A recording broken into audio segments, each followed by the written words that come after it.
Volvo XC90 interior. The challenge here is monumental.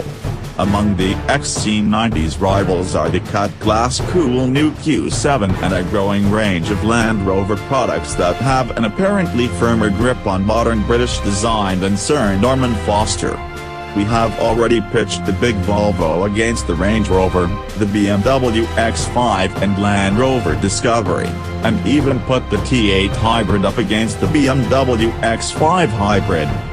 The XC90's cabin has already earned serious praise, but, aesthetically speaking, at the lower trim level, it doesn't quite scale the imagination of either.What it is instead, in that typically understated Swedish way, is make everything as pleasant to use and as thoughtfully positioned as it could possibly be, often with an idiosyncratic tweak that you won't find anywhere else.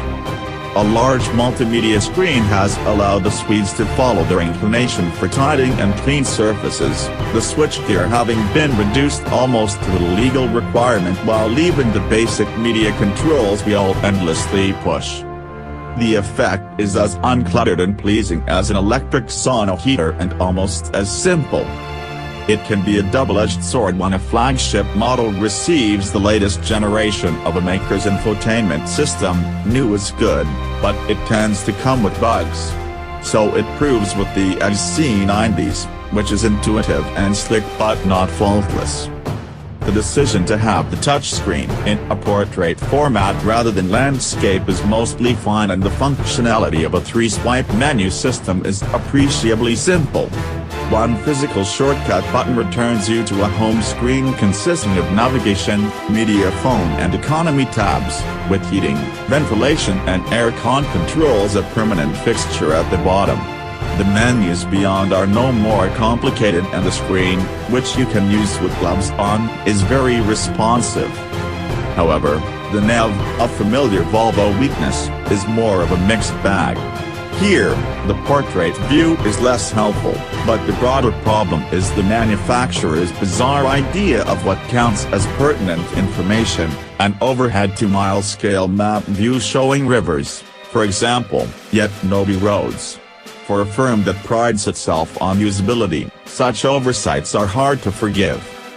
Some features, not least the gear selector and huge steering wheel controls, feel like the requirement for function has overawed a pleasing design, but equally there doesn't seem to be much you will complain about a year down the line.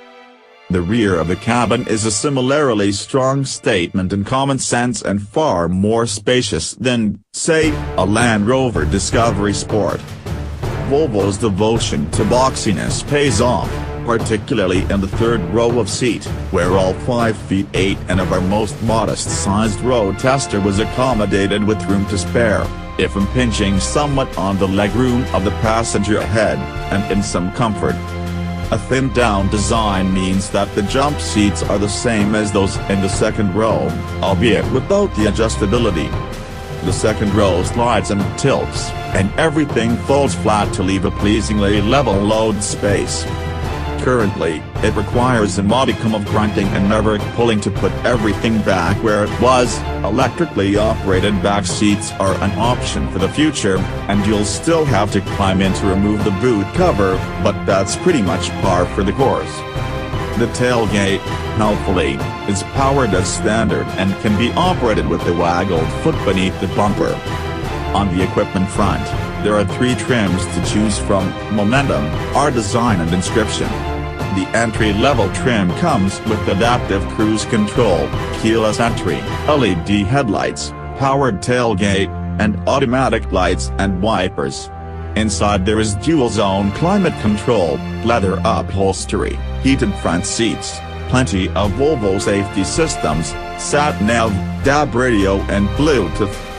Opt for the R Design model and expect to find a sporty body kit, interior details, bigger alloys, an electrically adjustable passenger seat and 12.3-inch driver's display, while the range-topping Inscription models come with Napa leather upholstery, thick pile floor mats and built-in side blinds.